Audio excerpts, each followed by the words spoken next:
Hi everyone, and good morning. I'm Zach Freed, a hydrologist and groundwater scientist with the Nature Conservancy in Oregon. I live and work here in Bend, which is on the dry side of the state. In terms of climate and vegetation, it's more like Reno than it is Portland. I lead the Nature Conservancy's work on groundwater science, planning, and policy throughout the whole state of Oregon. When I'm not knee-deep in a spring or taking soil cores from a fen, I'm generally trying to work with partners to pass water-smart legislation or help communities develop groundwater management plans, which is a great segue because today I'll be talking about people, plants, and Paleo Water in Southeast Oregon, all three of which are important components of a community-based water plan. I should say this is the first of two presentations about this community-based effort. Please stay tuned for my colleague and facilitator extraordinaire, Jack Southworth, who will talk more about the composition, process, and lessons learned from working in a community-based water planning collaborative. Before we get to him, I'm going to provide some context and background in three parts. First, so that people understand why we're facing groundwater problems here in Oregon. Second, what the effects are of this groundwater crisis for people and nature. And then finally, I'll end with how we're going to address the problems. Okay, I'm going to back up very quickly to talk about water management writ large in our state, since folks might not be as familiar with Oregon's scene as they are with Nevada's scene. The Oregon Water Resources Department is in charge of allocating water rights throughout the state. Like many Western states, most of the surface water here is fully allocated. This map on the right shows surface water availability in Oregon in August. The blue areas indicate available water. So as you can see, there's not a whole lot to talk about throughout the whole state, but there's particularly few spots of blue on the east side of the state. With less and less surface water available throughout the state, the past couple of decades has seen a sudden and significant increase in groundwater development. We're relying more on groundwater than ever before to support drinking water resources, irrigation for agriculture, and late-season aquatic habitat. However, Oregonians simply don't know that much about our groundwater resources. There are very limited measurement and reporting requirements for water use. Fewer than 16% of all water rights in Oregon have any measurement mandate, and those that do often don't have any requirement to report those measurements. So not only do we not know how fast we're using groundwater throughout most of the state, we also don't know how much groundwater there is to allocate each year.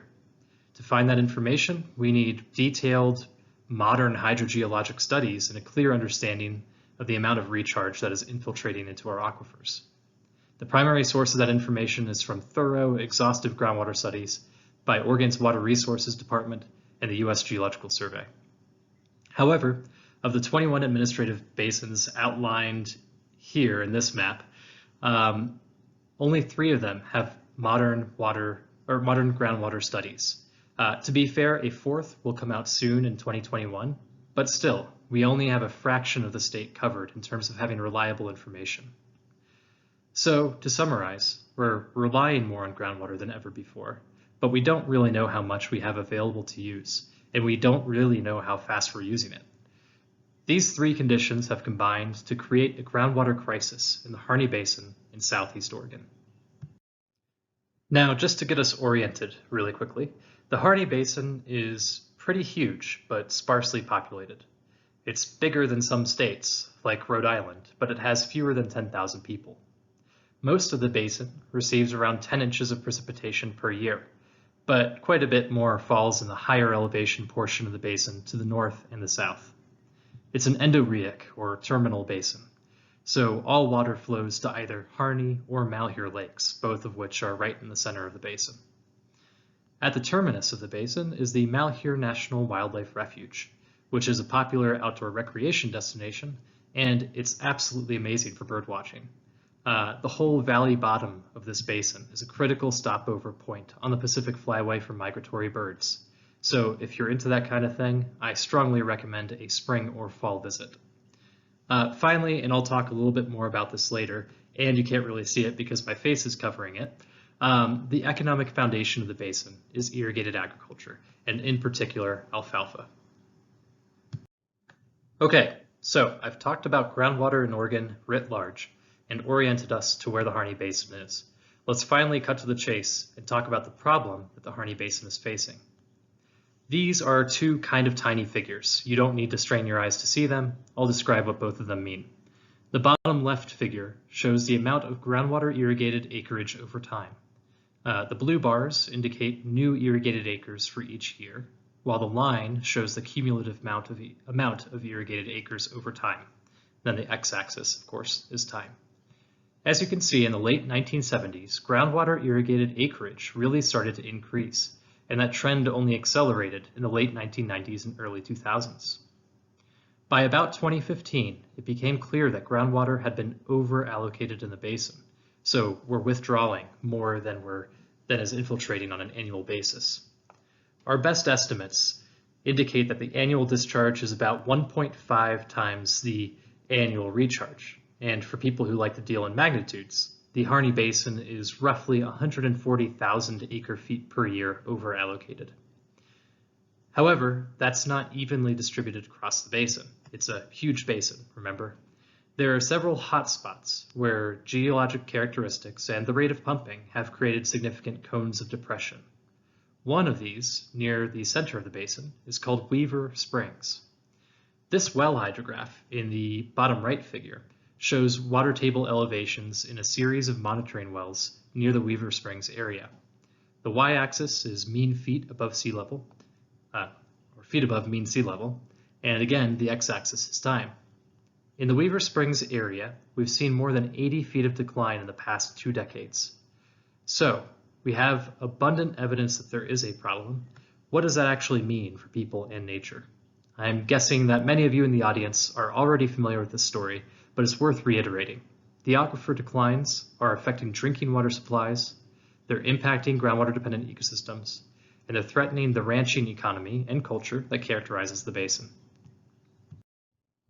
The Harney Basin is one of Oregon's many agriculture-dependent rural communities. There are more than 500 farms total, and of those, more than 150 big farms, or farms with over 1,000 acres. All told, agriculture accounts for nearly $82 million per year in revenue for the county. The basin produces and exports a mixture of crops, hay, and animal products. The foundation of that agricultural bounty is access to plentiful water. Irrigation accounts for more than 97% of all water use in the basin. Remember, it's a very dry area.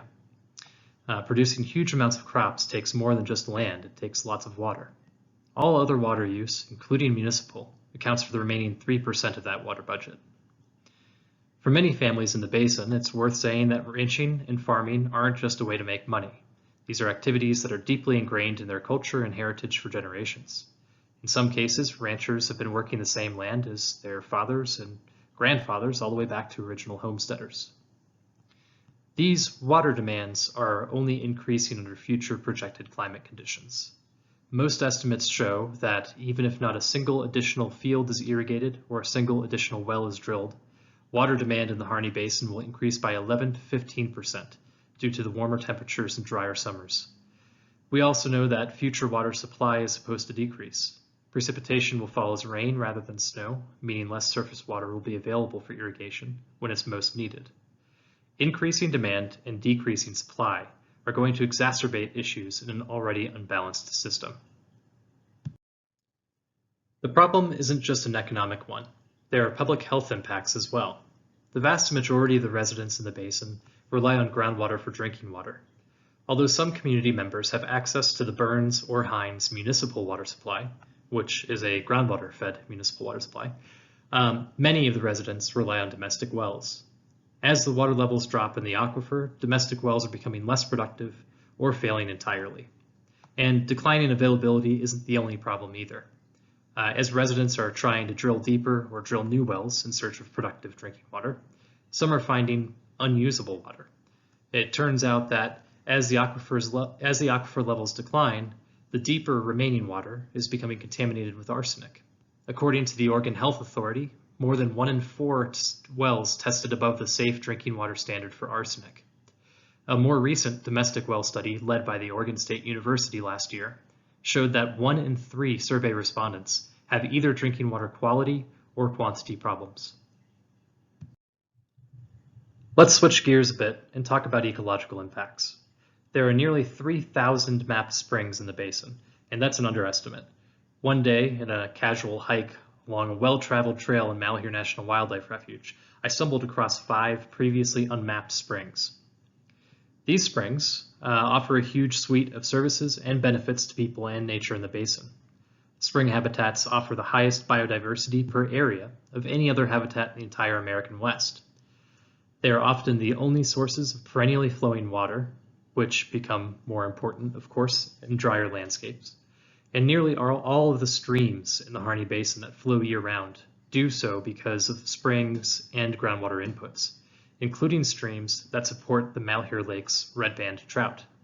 These endemic fish require the constant flow and consistent temperature of springs, so in the summer they congregate around cool groundwater inputs to avoid becoming thermally stressed. We know surprisingly little about the 3,000 springs in the basin. If you've been keeping score, data scarcity is a recurring theme of this presentation. However, we do have historical flow records for exactly one spring. It's called Sod House Spring, and it's on the Malheur National Wildlife Refuge. Sod House Spring was a consistent source of water to Malheur Lake for decades of records, beginning in the early 1900s. However, sometime between 1980 and present day, the spring has stopped flowing entirely. It's not just springs and streams that are being impacted by aquifer declines, it's essentially all aquatic habitats in the basin. Historically, ever since the Harney Basin was cut off from the Malheur River thousands of years ago, groundwater flowed overall towards Harney Lake. We call this, of course, the groundwater terminus, where groundwater would occasionally resurface as lake water, which makes for great bird habitat, before evaporating or becoming transpired by plants. Now, the sheer amount of pumping in the basin has actually shifted the direction of that regional flow. Instead of flowing towards Harney Lake, the new groundwater terminus is north of the lake, which is much closer to a major irrigation operation. And finally, the plants part of the presentation. We're starting to see shifts in the distribution and abundance of phreatophytic or groundwater-dependent plants. Although the most serious cones of depression haven't manifested themselves in widespread phreatophyte mortality yet, we have seen evidence of drought stress in phreatophytes throughout much of the basin. One last important piece of the puzzle is paleo water, sometimes called fossil water. The way water is distributed across the landscape right now, in some ways, is a relic of ages past. The map on the left side of the screen is, which by the way, I did not crop because I figured you all would like to see Nevada as well, shows the distribution of Pleistocene-era lakes. These Pleistocene lakes played a significant role in shaping the landscape of the Harney Basin, which you can see at the very top left of the screen. They also provided a significant recharge source for the aquifers of the Harney Basin. Based on recent isotope dating, much of the deep groundwater being pumped out by water users in the basin is from the late Pleistocene era, so we're talking on the scale of 12,000 years ago. Groundwater depletion of paleo water is a significant concern. That water is effectively non-renewable because it takes so ridiculously long to recharge. So, to summarize, the Harney Basin groundwater crisis has economic, social, and ecological impacts, and some of the water that we're pumping out ends up being paleo water, which is not very renewable. So how are we addressing the problem? Well, we're working with the community. Jack is going to talk a little bit more about this, but just to tee up the conversation, I'll provide a little bit of background. In 2015, the Oregon Water Resources Department introduced the place-based planning concept. The idea behind the place-based planning program is to offer communities the ability to have a voice and some ownership over their water future via voluntary actions. Unlike traditional water management in Oregon, place-based planning directly incorporates ecological outcomes and future projected climate conditions into the development of a holistic water plan. The Harney Basin was chosen to be one of 4 pilot efforts in place-based planning, and the only groundwater-focused effort. The intent is to find strategies to address the groundwater crisis. Perhaps most importantly, this effort could allow some innovation in water management and the ability to create context-specific solutions to complex water problems, rather than a one-size-fits-all, top-down management approach. I'll stop there and let Jack tell you more. Please stick around to hear him out, and I hope you'll join us along with our Diamond Valley counterparts during the live Q&A session. I'll look forward to talking more about this. And if you'd like to follow up via email, my information is also on the screen. Thanks for listening.